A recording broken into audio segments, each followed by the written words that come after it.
Mon coup de cœur cette semaine, c'est The Mighty Thor and the Unworthy Thor. Non, je suis éditeur, ouais, je voulais faire l'américain, clairement ça ne marche pas.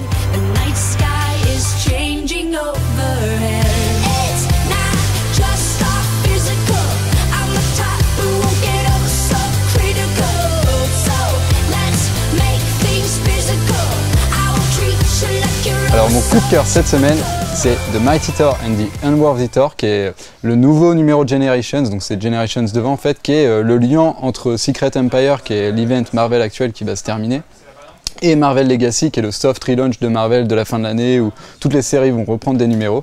Et en fait, Generations, c'est l'occasion de prendre l'itération actuelle d'un personnage, de l'envoyer dans le passé pour rencontrer l'ancienne itération, l'itération historique de ce personnage-là.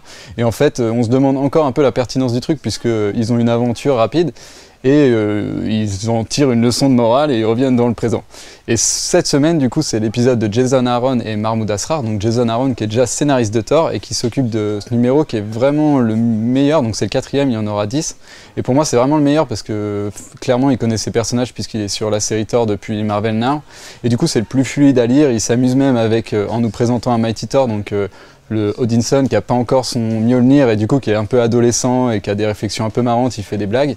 Et en fait, du coup, il se retrouve en Égypte contre Apocalypse. Donc Jane Foster arrive en Égypte et du coup, ils ont une petite aventure ensemble. Et la particularité du numéro, c'est qu'il est dessiné par Mahmoud Asrar, qui est un dessinateur talentueux et franchement, il met tout son talent dans ce numéro qui a des super splash pages et tout et qui est vraiment bien dynamique avec les couleurs de Jordi Belair. Et en fait, ce numéro tease un peu Marvel Legacy 1, qui sera le numéro qui introduira en fait le Marvel Legacy.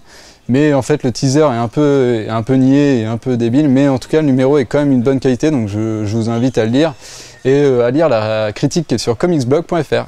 Alors aujourd'hui, pour les coups de cœur, on va du côté de chez Image Comics avec le dernier numéro de la mini-série Plastic. C'est Plastic 5, qui est écrit par Doug Wagner, qui a également lancé cette semaine The Hard Place, dont JB va vous parler juste après.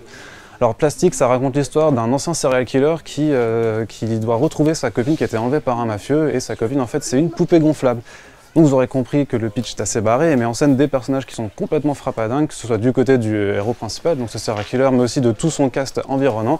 C'est très violent du bout en bout, c'est ultra gore même, ça se rapproche parfois des productions Avatar Press, mais Doug Wagner fait un superbe travail d'écriture et propose une conclusion presque calme, même si on reste quand même assez encore sous adrénaline au terme de ces 20 pages. Donc j'avais envie de parler de ce numéro parce que c'est l'occasion de mettre en avant une mini-série qui n'a pas de grandes prétentions, sinon d'offrir un divertissement assez agressif pour ceux qui aiment les histoires très noires et assez hardcore visuellement. C'est servi par des dessins qui sont en plus mis en couleur par Laura Martin qui fait un travail assez exceptionnel là-dessus.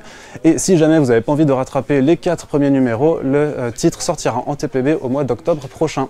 Alors mon coup de cœur cette semaine, c'est Generation Gone numéro 2 de Alex Scott et André Lima Arroyo. Ça sort chez Image Comics et de quoi ça parle? Ça parle de 3 jeunes dans la société américaine, un peu paumés, qui vont se retrouver avec des super pouvoirs suite à une manipulation d'un projet militaro-scientifique. Mais c'est un peu plus que ça parle d'une génération perdue face à un futur incertain laissé par les générations précédentes qui ont un peu flingué notre planète et notre société, qui savent pas trop comment s'en sortir, qui ont des problèmes à eux, et qui vont se retrouver tout simplement avec des super pouvoirs qui vont changer le game, mais pas totalement. C'est un peu plus complexe que ça, c'est plein de surprises, ça présente des personnages très rapidement tout en n'étant pas simpliste forcément, et ça laisse sur des cliffhangers plutôt sympas dans le monde actuel. Je suis plutôt content de lire des trucs qui me surprennent et qui vont dans ce sens-là, dans le sens d'une critique de la société plutôt dans le bon sens, donc allez-y. Alors comme Arnaud vous l'a habilement teasé, mon coup de cœur c'est The Hard Place numéro 1 de Doug Wagner chez Image Comics. C'est un mix entre Baby Driver, Drive, Miami Vice ou Hotline Miami, c'est-à-dire que ça raconte l'histoire de Gurney, qui est un pilote de voiture qui bossait pour la mafia, qui s'est fait choper, qui vient de sortir de 5 ans de prison, et il se réinsère tranquillement dans la société, il revoit un ancien ami à lui, il voit son père, il règle ses comptes avec l'ancien parrain de la mafia, et il va lui arriver quelque chose à la toute fin du numéro qui va lancer une intrigue, qui va lancer des choses qui, moi, vont sûrement me plaire et vont être très sympas pour la suite. Mais moi, ce qui m'a surtout marqué dans ce numéro-là, en fait, c'est le dessin de Nick Rummel et la couleur de Charlie Kirchhoff. Et en fait, ça alterne des moments très pastels et des moments très fluo. Et il y a une espèce d'ambiance vraiment fluo années 80 qui est hyper sympa avec des gros néons et des gros fonds colorés. C'est très visuel et les pages, il y a des grosses splash pages avec des grosses mares de sang. C'est assez rigolo à lire. Et voilà, c'est le premier numéro. Ce sera une mini en 5. Ça s'annonce vraiment sympa et moi j'attends vraiment avec impatience la suite. Mon coup de cœur cette semaine, c'est Dr. Aphra Annual numéro 1. Du coup, en ce moment, les séries Star Wars, ça se passe pas terriblement bien pour la plupart d'entre elles, mais il y en a une qui s'en sort vraiment avec brio, c'est du coup Dr. Aphra de Kieron Gillen, qui est en fait un spin-off de sa série Dark Vador. Et dans cet annual, donc en gros un hors-série, on va apprendre un peu plus sur l'histoire d'un Wookiee qui est chasseur de primes, que vous avez vu sans doute dans le premier Dark Vador, qui est déjà dispo en VF, qui est dispo bien sûr en VO, qui s'appelle Kresten ou Black Kresten, je ne sais pas comment on le prononce parce qu'il faut être un Wookiee pour le prononcer correctement j'imagine, mais voilà, ça va explorer son passé de gladiateur avec beaucoup d'action. Les dessins de Mark Laming sont plutôt très bien, fonctionnent à merveille avec l'univers Star Wars, donc c'est assez fun, ça se lit très bien parce qu'il y a toujours les dialogues mitraillettes à la Gillen, beaucoup de scènes qui fracassent, un Wookiee génétiquement modifié dans des arènes avec plein d'autres espèces de Star Wars, donc c'est plutôt très bien, et puis c'est un petit one-shot qui peut se lire comme ça si vous avez envie de vous faire un plaisir Star Wars cette semaine dans les comic shops. Voilà, bisous.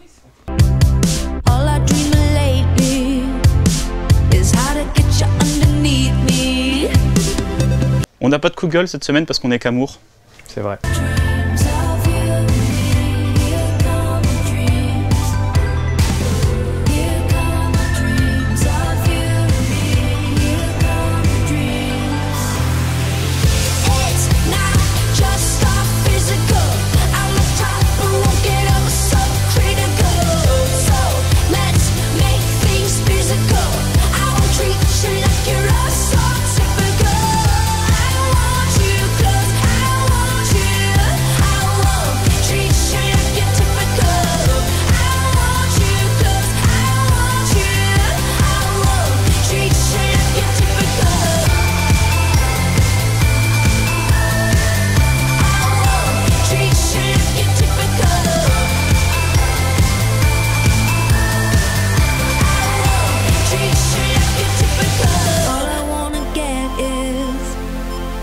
A little bit closer. All I wanna know is, can you come a little closer?